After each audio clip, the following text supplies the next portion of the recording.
El ojo de Apolo. De G.K. Chesterton. Ese singular destello neblinoso, que a la vez causa confusión y transparencia, constituye el extraño secreto del Támesis. A medida que el sol ascendía hasta su cenit, y su color variaba cada vez más del gris hasta su extremo más resplandeciente, dos hombres cruzaban el puente de Westminster. Uno era muy alto, y el otro muy bajo, incluso podrían haber sido comparados fantásticamente con la arrogante torre del reloj del Parlamento y las humildes y encorvadas espaldas de la abadía, pues el hombre bajo vestía el hábito clerical. La descripción oficial del hombre alto era Monsieur Hercule Flambeau, detective privado, y se dirigía a sus nuevas oficinas en un nuevo conjunto de apartamentos frente a la entrada de la abadía. La descripción oficial del hombre bajo era el reverendo John Brown, adscrito a la iglesia de San Francisco Javier, en Camberwell, que venía para ver las nuevas oficinas de su amigo después de asistir a un feligrés en su lecho de muerte. El nuevo edificio parecía estadounidense por su imponente altura y también por la impecable elaboración de su maquinaria, de teléfonos y ascensores. Pero estaba apenas terminado, y aún le faltaba personal. Solo se habían mudado 3 inquilinos. La oficina, justo encima de la de Flambeau, estaba ocupada, al igual que la de debajo. El resto del edificio, las 2 plantas superiores y las 3 inferiores, estaban completamente vacías. Pero el primer vistazo a la nueva torre de apartamentos captó algo mucho más llamativo. Salvo algunos vestigios de andamios, el único objeto llamativo se erigía fuera de la oficina, en la fachada, justo encima de la de Flambeau. Era una enorme efigie dorada de un ojo humano, rodeada de rayos de oro, que ocupaba tanto espacio como 2 o 3 de las ventanas de la oficina. —¿Qué demonios es eso? —preguntó el padre Brown, observándolo atentamente. —Oh, es una nueva religión —dijo Flambeau riendo—, una de esas nuevas religiones que perdonan tus pecados, diciendo que nunca los tuviste. Algo así como la ciencia cristiana, diría yo. El caso es que, un tipo que se hace llamar Calon, no sé cómo se llama realmente, ha alquilado el piso de arriba. Este viejo fanfarrón entusiasta se hace llamar el nuevo sacerdote de Apolo y adora al sol. —Que tenga cuidado —observó el padre Brown—. El sol era el más cruel de todos los dioses. Pero, ¿qué significa ese ojo monstruoso? Según tengo entendido, es una teoría suya, respondió Flambeau. Dice que un hombre puede soportar cualquier cosa si su mente está preparada para ello.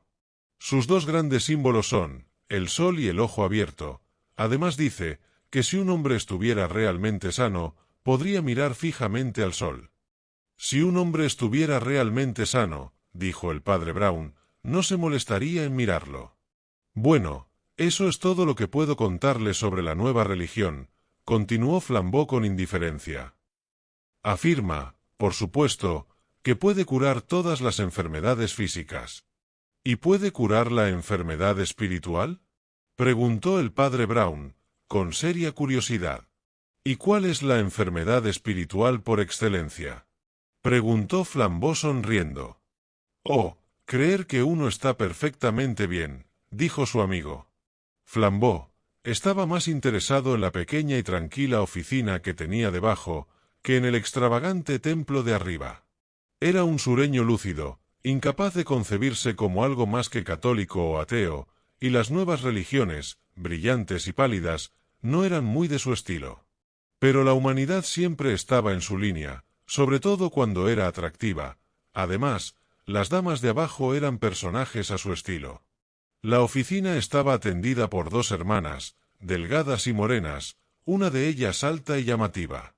Tenía un perfil moreno, ansioso y aguileño, y era una de esas mujeres que uno siempre imagina de perfil, como el filo impecable de un arma. Parecía abrirse paso a través de la vida. Tenía ojos de un brillo asombroso, pero era el brillo del acero más que el del diamante, y su figura recta y esbelta era un poco demasiado rígida para su gusto. La hermana menor era como su sombra acortada, un poco más gris, más pálida e insignificante. Ambas vestían de negro, con puños y cuellos masculinos. En las oficinas de Londres hay miles de damas tan secas y enérgicas como estas, pero el interés de estas dos damas residía más en su posición real que en la aparente. Porque Pauline Stacy, la mayor, era en realidad la heredera de un blasón y medio condado, además de una gran fortuna.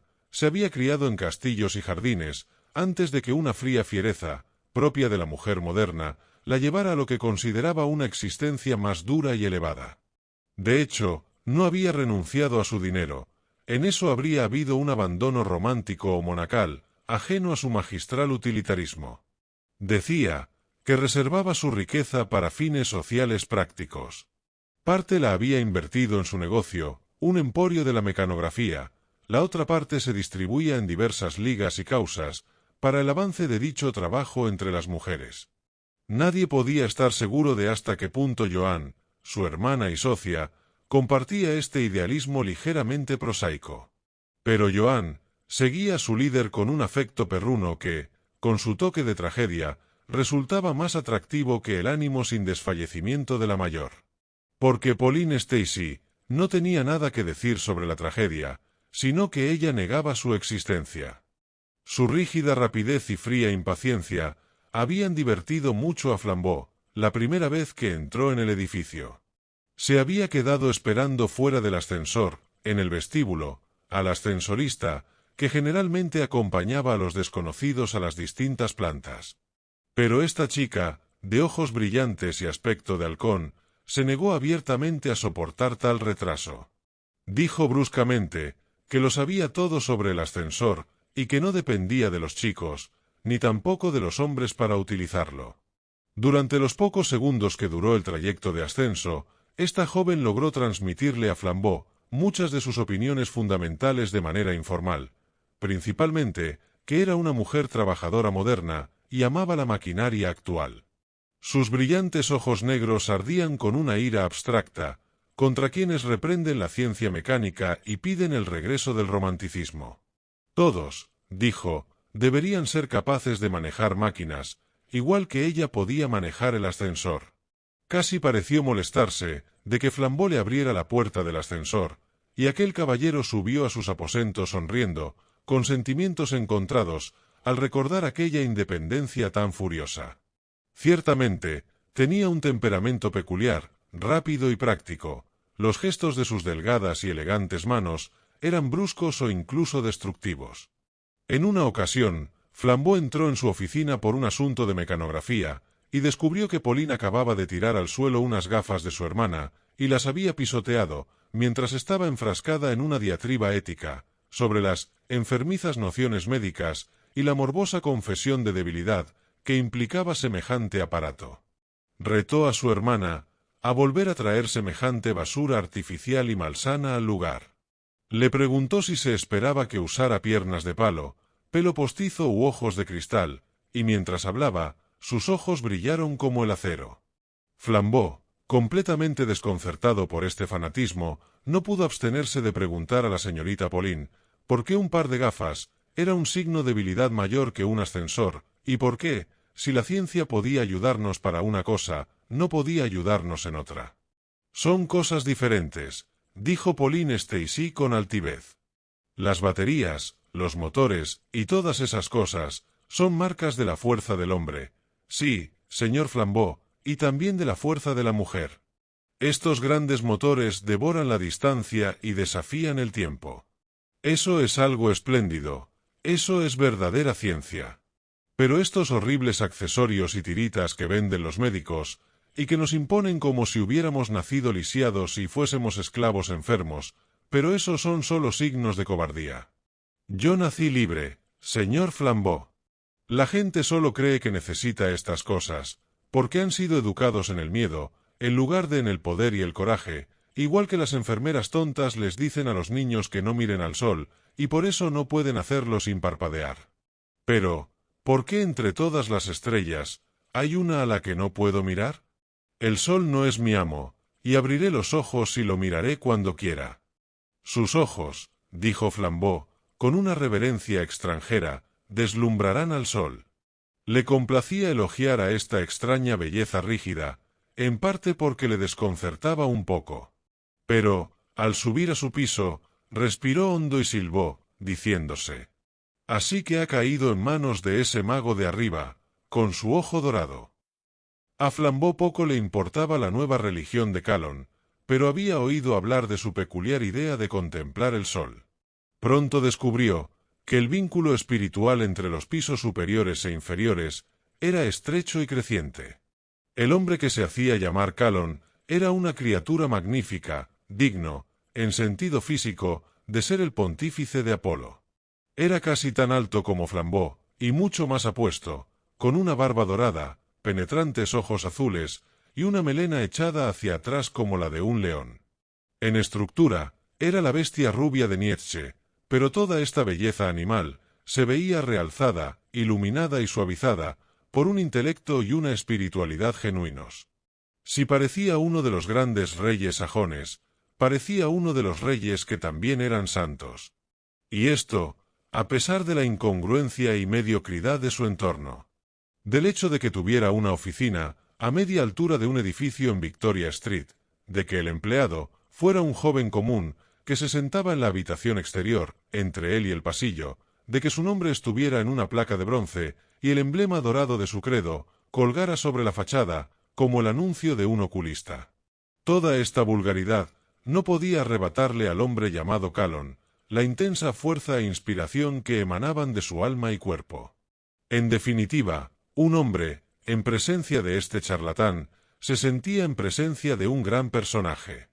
Incluso con el holgado traje de chaqueta de lino, que usaba como uniforme de taller en su oficina, era una figura fascinante y formidable. Y cuando vestía las vestimentas plateadas, y estaba coronado con el círculo dorado, con el que saludaba diariamente al sol, realmente lucía tan espléndido, que la risa de la gente de la calle a veces moría repentinamente en sus labios. Porque 3 veces al día, el nuevo adorador del sol salía a su pequeño balcón, frente a todo Westminster, a recitar una letanía a su radiante señor, una al amanecer, otra al mediodía y otra al atardecer.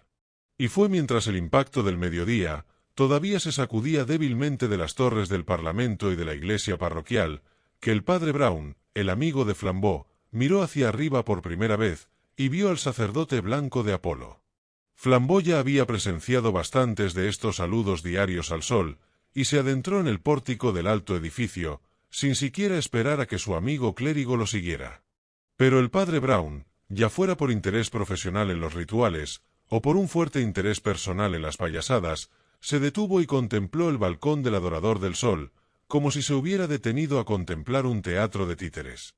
Calonne el profeta ya estaba de pie, con sus ropas plateadas y las manos en alto, y el sonido de su voz, extrañamente penetrante, se oía a lo largo de la concurrida calle, pronunciando su letanía solar. Ya estaba en medio de ella, sus ojos estaban fijos en el disco llameante. Es dudoso creer que viera algo ni a alguien en este mundo. Es prácticamente seguro que no vio a un sacerdote de rostro redondo que, entre la multitud de abajo, lo miraba parpadeando. Esa era quizás la diferencia más sorprendente entre estos dos hombres. El padre Brown no podía mirar nada sin parpadear, pero el sacerdote de Apolo podía contemplar el resplandor del mediodía sin que le temblaran los párpados. «¡Oh sol!», exclamó el profeta, «oh estrella demasiado grande para ser admitida entre las estrellas! ¡Oh fuente que fluye silenciosamente en ese lugar secreto llamado espacio! Padre blanco de todas las cosas blancas e incansables, llamas blancas, flores blancas y picos blancos. Padre, que eres más inocente que todos tus hijos más inocentes y tranquilos, pureza primordial, en cuya paz». De repente, un estruendo como la ráfaga de un cohete quedó ahogado por un grito estridente e incesante. 5 personas entraron corriendo a sus casas asustadas, mientras que otras salían a toda prisa para ver qué había ocurrido. La sensación de un horror absolutamente repentino pareció llenar por un instante media calle con malas noticias que eran aún peores, porque nadie sabía qué había ocurrido. 2 figuras permanecieron inmóviles tras el estruendo de la conmoción, el hermoso sacerdote de Apolo en el balcón superior y el feo sacerdote de Cristo en la calle. Por fin, la alta figura y la energía titánica de Flambeau apareció en la puerta del edificio dominando a la pequeña multitud. En voz alta, con la potencia de una sirena de un barco, gritó que fueran a buscar a un médico. Al regresar a la oscura y abarrotada entrada, su amigo el padre Brown entró discretamente tras él. Incluso mientras se abría paso entre la multitud, aún podía oír cómo el sacerdote solar seguía invocando al Dios, feliz amigo de las fuentes y las flores. El padre Brown encontró a Flambeau y a unas 6 personas más, de pie alrededor del espacio cerrado por donde descendía el ascensor. Pero el ascensor no había descendido. Lo que había bajado era alguien que debería haber llegado dentro de él. Durante los últimos 4 minutos, Flambeau la había contemplado, había visto la figura descerebrada y sangrante de aquella hermosa mujer que negaba la existencia de la tragedia. Nunca tuvo la menor duda de que se trataba de Pauline Stacey, y aunque había llamado a un médico, no le cabía la menor duda de que estaba muerta. No recordaba con certeza si ella le gustaba o le disgustaba, había tanto de una cosa como de la otra. Pero ella había sido una persona para él, y el insoportable patetismo de los detalles y la costumbre lo apuñalaba con las pequeñas dagas del duelo. Recordaba su bonito rostro y sus discursos remilgados, con una repentina y secreta viveza, propia de la amargura de la muerte.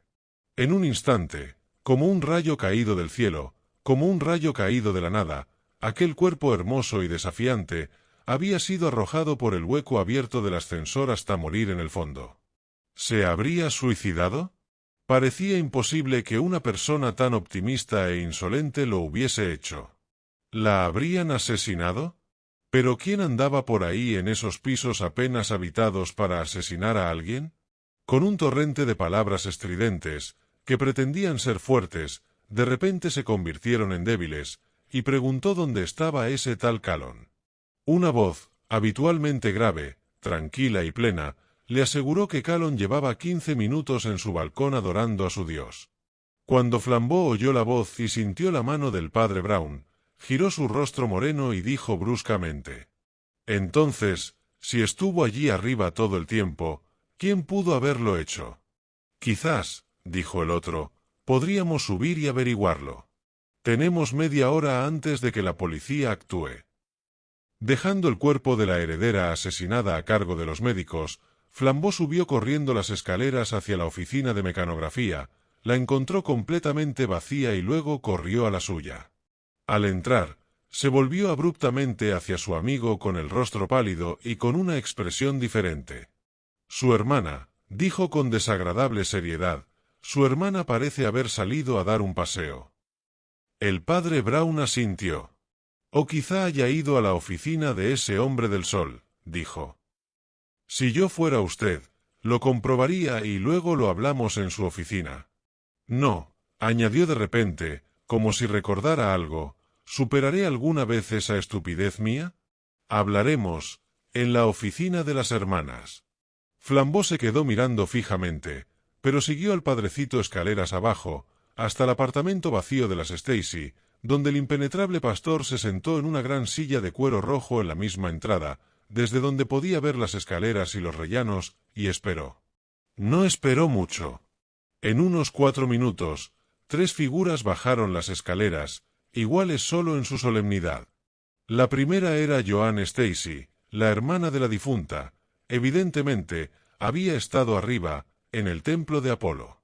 El segundo era el propio sacerdote de Apolo, bajando las escaleras con gran pompa, algo en sus vestiduras blancas, barba y pelo con raya al medio, tenía el aspecto del Cristo de Doré saliendo del pretorio. Y el tercero era Flambeau, de ceño fruncido y algo desconcertado.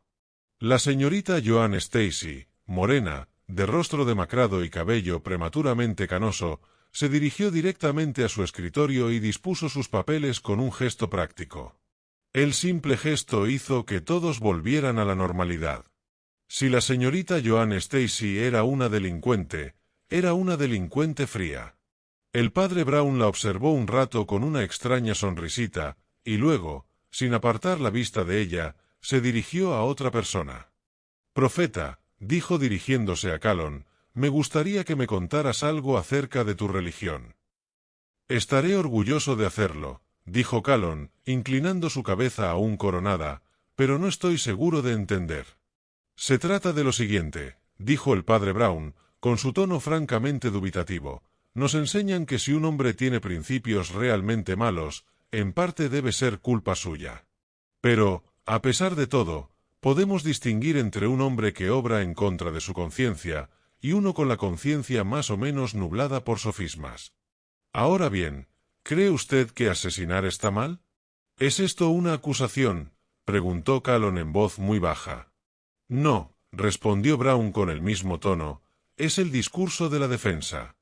En el prolongado silencio de la habitación, el profeta de Apolo se levantó lentamente, y realmente era como la salida del sol, llenaba la habitación con su luz y vida.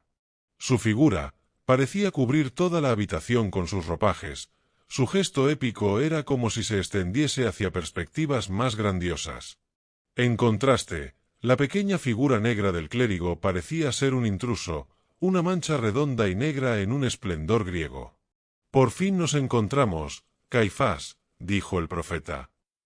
Tu iglesia y la mía son las únicas realidades en esta tierra. Adoro al sol, y tú, al oscurecimiento del sol, tú eres el sacerdote de los moribundos, y yo del Dios vivo. Toda tu iglesia no es más que una policía negra. Ustedes son solo espías y detectives, que buscan arrancar a los hombres confesiones de culpa, ya sea por traición o tortura. Tú condenarías a los hombres por crimen, yo los condenaría por inocencia. Dijiste que ibas a ofrecer el discurso de la defensa. Me importa tan poco el mundo de esta vida, que te ofreceré el discurso de la acusación. Solo hay una cosa que se pueda decir en mi contra en este asunto, y la diré yo mismo. La mujer que ha muerto era mi amor y mi esposa, no de la manera que tus capillas de hojalata llaman legal, sino por una ley más pura y severa que jamás comprenderás. Ella y yo, caminamos por un mundo diferente al tuyo, y pisamos palacios de cristal mientras tú, te abrías paso por túneles y pasillos de ladrillo. Bueno, sé que los policías, teológicos o no, siempre creen que donde ha habido amor, pronto debe haber odio, así que ahí tienes el primer argumento. Pero el segundo es más contundente. No solo es cierto que Pauline me amaba, sino también que esta misma mañana, antes de morir, redactó en esa mesa un testamento dejándonos a mí, y a mi nueva iglesia, $500,000. Vamos, ¿dónde están las esposas? ¿Crees que me importa lo que hagáis conmigo? La cárcel solo será como una sala de espera, hasta que me vuelva a encontrar con ella. La horca será como ir a por ella en un coche a toda velocidad. Habló con la autoridad de un orador. Flambeau y Joan Stacy lo contemplaron con asombrada admiración. El rostro del padre Brown parecía expresar solo una profunda angustia, miraba al suelo con una arruga de dolor en la frente. El profeta del sol se apoyó en la repisa de la chimenea y prosiguió. En pocas palabras, he expuesto ante ustedes toda la acusación contra mí, la única posible. En cuanto a si he cometido este crimen, la verdad se resume en una sola frase: no pude haberlo cometido. Pauline Stacy se cayó de este piso a las 12:05. 100 personas subirán al estrado, y dirán que estuve de pie en el balcón de mi oficina, desde poco antes del mediodía hasta las 12:15, la hora habitual de mis oraciones públicas. Mi secretario, un joven respetable de Clapham, jurará que llegué a mi oficina 15 minutos antes de cualquier rumor sobre el accidente, y que no salí del despacho, ni del balcón en todo ese tiempo. Nadie ha tenido jamás una coartada tan completa. Podría citar a declarar a medio Westminster. Creo que será mejor que guarden las esposas. El caso está cerrado. Pero, por último añadiré, que es bien sabido por todos los estudiosos de las verdades superiores, que ciertos adeptos e iluminados han alcanzado a lo largo de la historia el poder de la levitación, es decir, de mantenerse a sí mismos en el aire. La pobre Pauline a menudo me decía, mientras bajábamos juntos en el ascensor, que si uno tuviera la fuerza de voluntad suficiente, podría descender flotando tan inofensivamente como una pluma. Creo solemnemente que la voluntad o la fe debieron de fallarle en el instante crucial, y la ley de la materia se cobró su terrible venganza. He aquí toda la historia, caballeros, muy triste y muy presuntuosa y perversa, pero ciertamente no criminal ni relacionada conmigo. En el lenguaje de los tribunales de policía, Sería mejor llamarlo suicidio.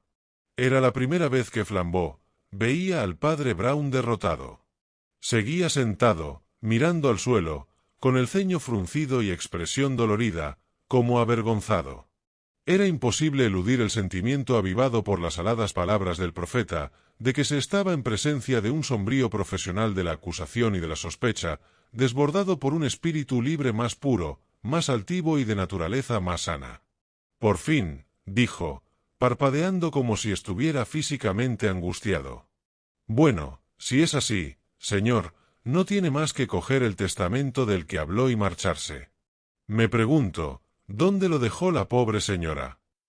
Creo que estará ahí, en su escritorio, junto a la puerta, dijo Callan, con esa inocencia descomunal que parecía justificarlo por completo. Me dijo expresamente que lo escribiría esta mañana, y la vi escribir mientras subía en el ascensor a mi oficina. ¿Estaba abierta la puerta en aquel momento?, preguntó el sacerdote, con la mirada fija en la esquina de la estera. Sí, dijo Callan con calma. Y ha seguido abierta desde entonces, dijo el padre Brown, y reanudó su estudio silencioso de la alfombra. Aquí hay una hoja, dijo la ceñuda señorita Joan con una voz un tanto extraña. Se había acercado al escritorio de su hermana, junto a la puerta, y sostenía una hoja de papel de color azul en la mano. Una sonrisa agria parecía impropia de semejante escena u ocasión, y Flambeau la miró con el ceño fruncido. Callan, el profeta, se apartó de la hoja de papel con esa inconsciencia que le había acompañado en todo momento. Pero Flambeau lo tomó de la mano de la joven, y lo leyó con profundo asombro. En efecto, comenzaba con la formalidad de un testamento, pero después de las palabras «doy y lego todas mis posesiones», la escritura se detenía abruptamente con una serie de arañazos, y no había rastro del nombre de ningún heredero. Flambeau, asombrado, entregó este testamento a su amigo clérigo, quien lo miró y se lo entregó en silencio al sacerdote del sol.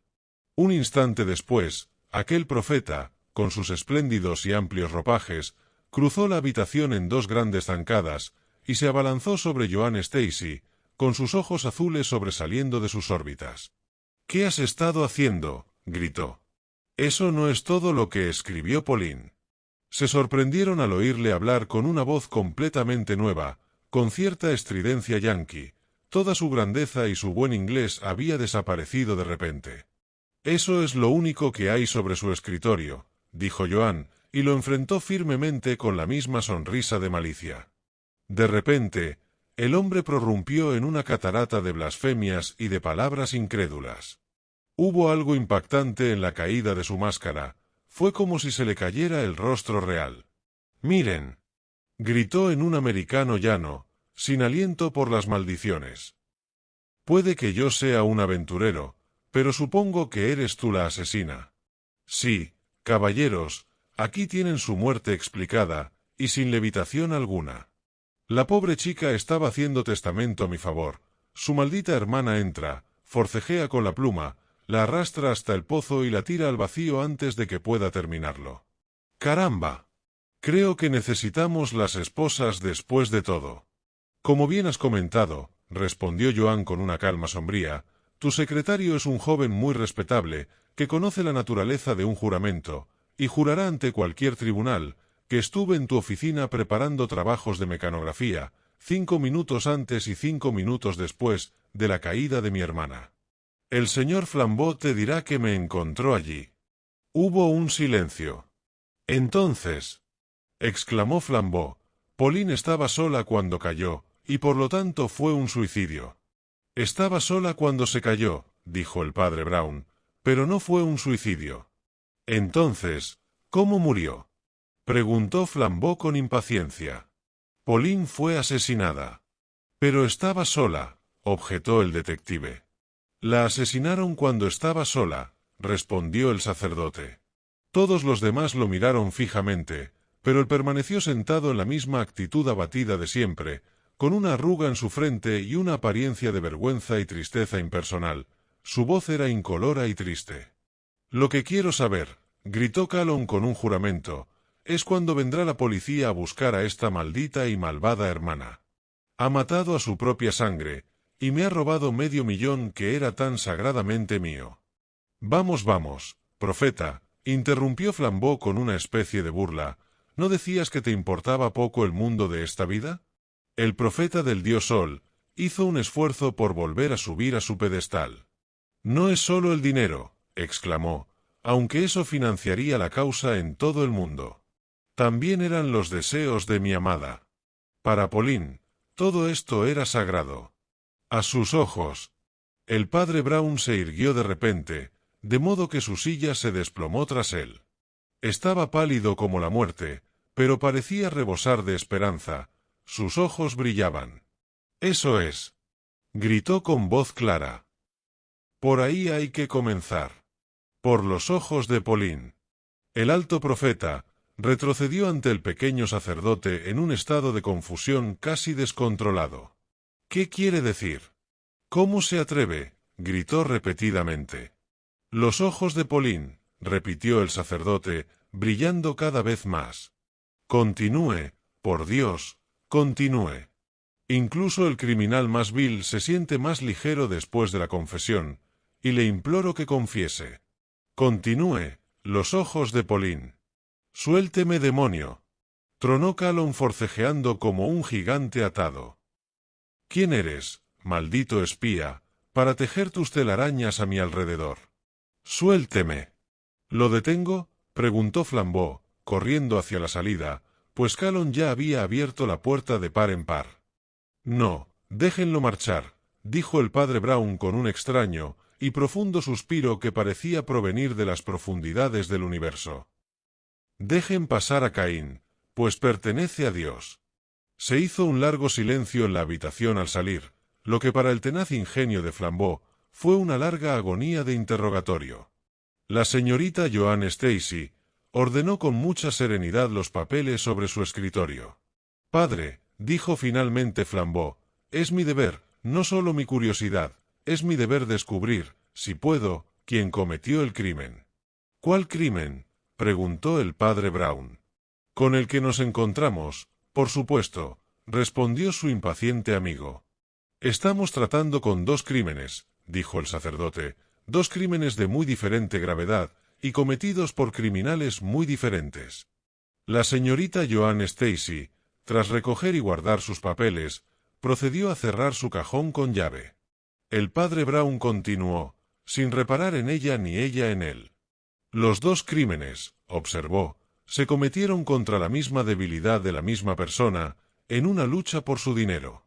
El autor del crimen mayor se vio frustrado por el crimen menor, y el autor del crimen menor obtuvo el dinero». «No siga hablando como un conferenciante», gruñó Flambeau, «dígalo en pocas palabras». «Lo puedo resumir en una sola palabra», respondió su amigo.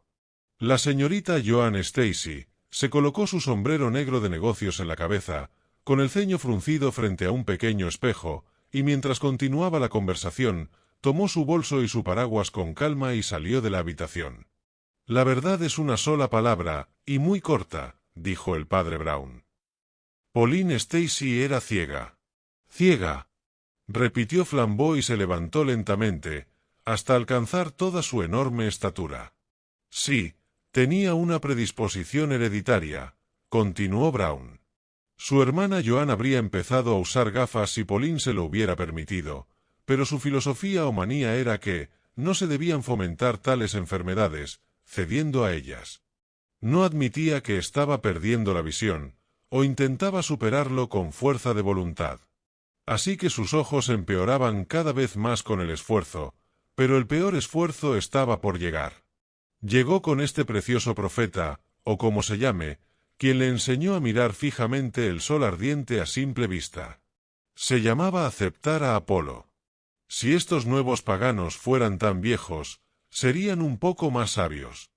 Los viejos paganos sabían que la simple adoración de la naturaleza tenía un lado cruel. Sabían que el ojo de Apolo puede destruir y cegar.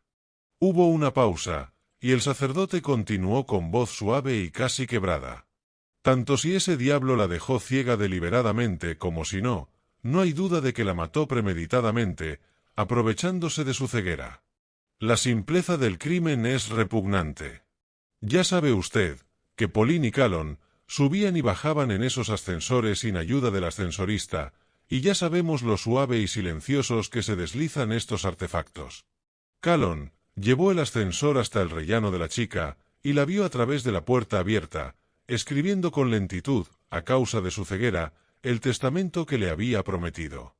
Le gritó que tenía el ascensor listo para utilizarlo cuando terminase. Luego, Calonne apretó el botón y subió con el ascensor a su piso, atravesó su oficina, salió al balcón y recitó sus plegarias ante la calle abarrotada de gente. La pobre chica, tras terminar su trabajo, corrió alegremente hacia donde su amante y el ascensor la esperaban, y entonces... «Por favor, no siga», gritó Flambeau. Él habría ganado $500,000 al pulsar ese botón, continuó el padre, con la voz apagada con la que hablaba de tales horrores. Pero su plan se fue al traste. Se fue al traste, porque había otra persona que también quería el dinero, y que además conocía el secreto de la ceguera de la pobre Pauline. También había algo en ese testamento, que creo que nadie notó, aunque estaba incompleto y sin firma. Joan Stacy y una criada suya ya lo habían firmado como testigos. Joan firmó, diciendo que Pauline podría terminarlo después, con un típico desprecio femenino por los formularios legales. Por lo tanto, Joan quería que su hermana firmara el testamento sin testigos reales. ¿Por qué lo hizo? Pensé en la ceguera, y estuve seguro de que había querido que Pauline firmara en soledad, porque no quería que firmara nada. La gente como las hermanas Stacy siempre usan pluma estilográfica, pero esto era especialmente normal para Pauline.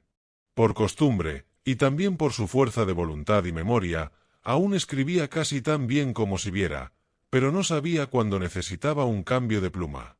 Por lo tanto, su hermana llenaba cuidadosamente todas sus plumas estilográficas, pero en esta ocasión no lo hizo así. La pluma estilográfica que utilizó Pauline casi no tenía tinta, los restos de tinta duraron unas pocas líneas, y luego se agotaron por completo.